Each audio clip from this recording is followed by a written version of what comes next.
Hello, good afternoon.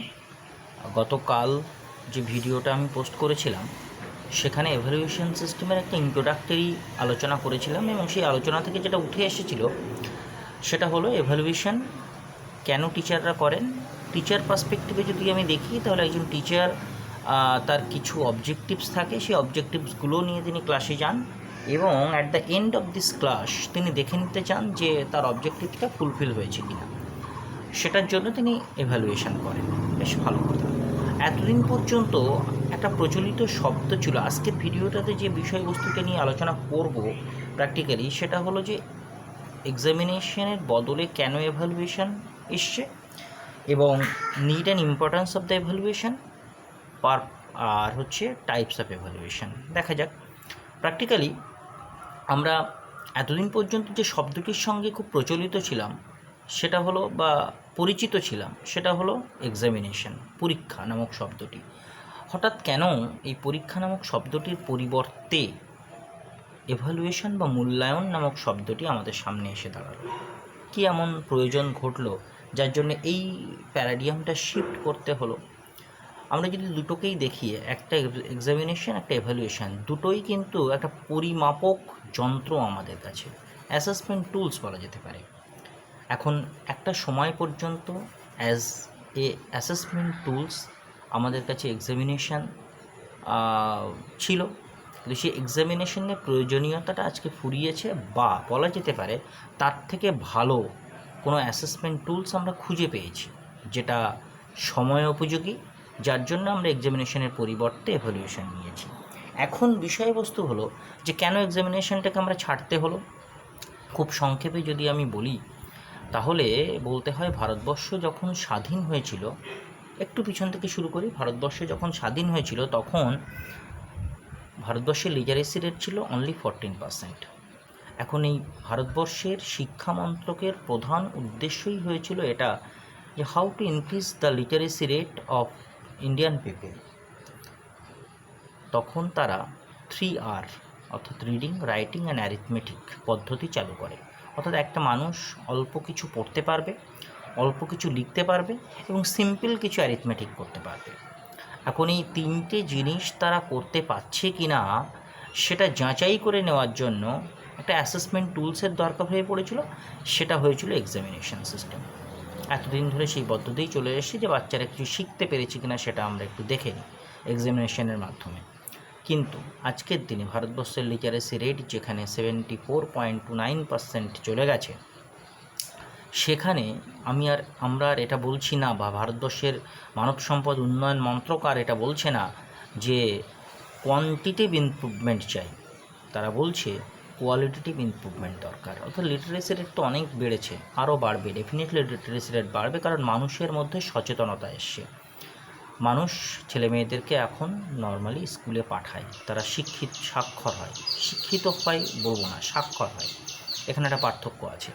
Basically সেই quantitative ইমপ্রুভমেন্টের পরিবর্তে ভারতবর্ষের মানব সম্পদ উন্নয়ন মন্ত্রক চাইছে কোয়ালিটেটিভ ইমপ্রুভমেন্ট, অর্থাৎ পরিমাণগত পরিবর্তনের বদলে চাইছে কি গুণগত পরিবর্তন সাধন করতে। এই গুণগত পরিবর্তন সাধন করার জন্য শুধুমাত্র বইপত্রের নলেজ অর্থাৎ বুকিশ নলেজ তারা অপরিহার্য বলে মনে করছে না। সেখানে একটি শিশুর সর্বাঙ্গীন বিকাশের ওপর ভীষণভাবে জোর দেওয়া হচ্ছে। এই সর্বাঙ্গীন বিকাশ ইনক্লুডিং বুকিশ নলেজ পরিমাপ করার জন্য শুধুমাত্র examination is not the suitable tools, এটা মাথায় রাখতে হবে। কেন? Examination only can measures the bookish knowledge of a student, তাছাড়া আর কিছুই না। অর্থাৎ এক্সামিনেশন শুধুমাত্র একটি ছাত্রের বই পড়ে যে জ্ঞান সে অর্জন করেছে সেটা পরিমাপ করতে পারে, তার বাইরে কিন্তু তার আচার আচরণের কোনো গুণগত পরিবর্তন হয়েছে কি না সেটা সে পরিমাপ করতে পারে না। এভালুয়েশন হচ্ছে এমন একটি টুলস যে টুলসের মাধ্যমে তার সর্বাঙ্গীন বিকাশ সাধিত হয়েছে কি না সেটা পরিমাপ করে নেওয়া যায়। এ কারণে এক্সামিনেশনের পরিবর্তে আধুনিক শিক্ষা ব্যবস্থায় এভালুয়েশন শব্দটিকে যুক্ত করা হয়েছে। এটা এক। এরপর হলো এভালুয়েশন তাহলে কাকে বলবো এভালুয়েশন হচ্ছে মূল্যমান নির্ধারণ করা। সি বেবে একটা সুন্দর সংজ্ঞা দিয়েছেন, ডেফিনেশন দিয়েছেন এভালুয়েশনের। Evaluation is the systematic collection of evidence, systematic collection and interpretation of evidence leading as a part of process to judgement value with a view to action. অর্থাৎ এখানে এই সংজ্ঞাটিকে যদি আমি বিশ্লেষণ করি, সংজ্ঞাটি আরেকবার খুব ক্লিয়ারলি বলি, evaluation is the systematic collection and interpretation of evidence leading as a part of process to judgement value with a view to action. এই সংজ্ঞা থেকে আমরা এর 4টে কি এলিমেন্টসকে আইডেন্টিফাই করতে পারি। 1, systematic collection of evidence. 2, its interpretation. 3, judgement of value. 4, with a view to action. আমাদের কাছে খুব পরিষ্কার যে এভ্যালুয়েশন কী করতে পারে। এভ্যালুয়েশন কী করতে পারে? একটা সিস্টেমেটিক কালেকশান করতে পারে। কি সিস্টেমেটিক কালেকশান করতে পারে? এভিডেন্স কালেকশান করতে পারে। কি সেই এভিডেন্স? স্টুডেন্টের অ্যান্সার স্ক্রিপ্টটাই হচ্ছে প্রপারলি এভিডেন্স যে সেই শিক্ষার্থী কিছু শিক্ষা অর্জন করতে পেরেছে কি পারেনি, বা একজন টিচার তার অবজেক্টিভসকে মিট করতে পেরেছেন না পারেনি। একটা এভ্যালুয়েশন শিট আমি যদি ধরি, সেলফ অ্যাসেসমেন্ট শিট, সেটাও হচ্ছে একটা এভিডেন্স। একটা ছাত্রের আচরণিক সমস্যাজনিত কারণে যদি অ্যানেকডোটাল রেকর্ড কার্ড তৈরি করতে হয়, সেটাও একটা প্রপার এভিডেন্স যে তার আচরণিক পরিবর্তন হয়েছে কি না।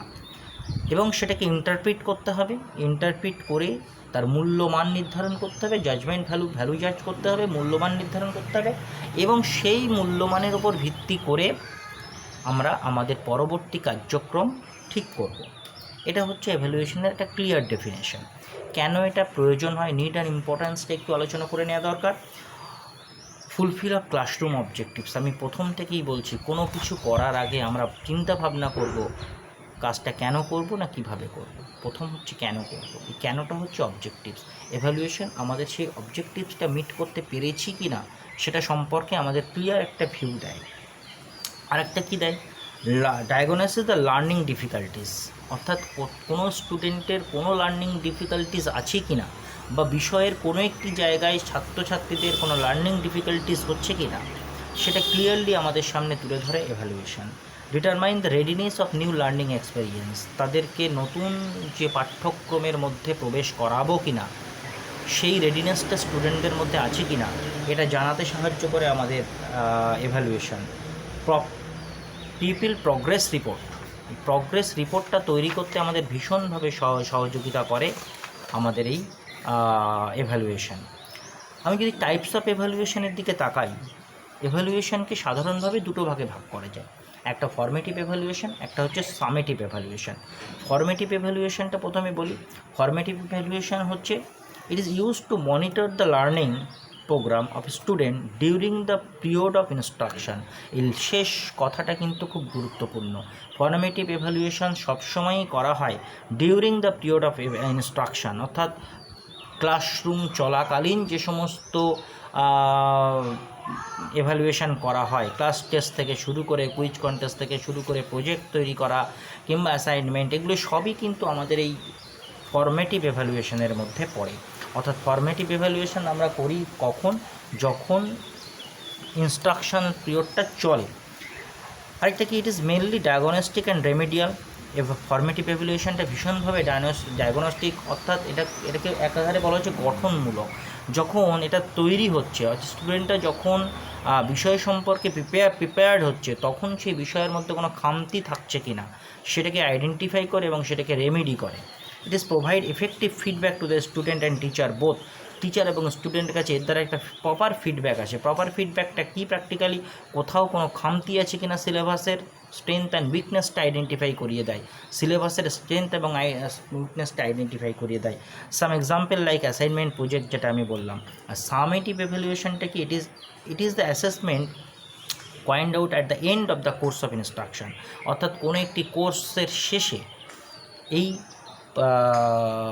এভ্যালুয়েশনটা করা হয়। Summative evaluation indicates and measure how much student has learn, এটা ঠিক করে দেয় স্টুডেন্টরা বিষয় সম্পর্কে কতটা শিখতে পেরেছে এবং আমাদেরকে সাহায্য করে স্টুডেন্টদের গ্রেডিং দেওয়ার ক্ষেত্রে। সুতরাং সামেটিভ এভ্যালুয়েশনটা হচ্ছে টার্ম এন্ড এক্সামিনেশন, আর ফর্মেটিভ এভ্যালুয়েশনটা ডিউরিং দ্য কোর্স করানো হয়।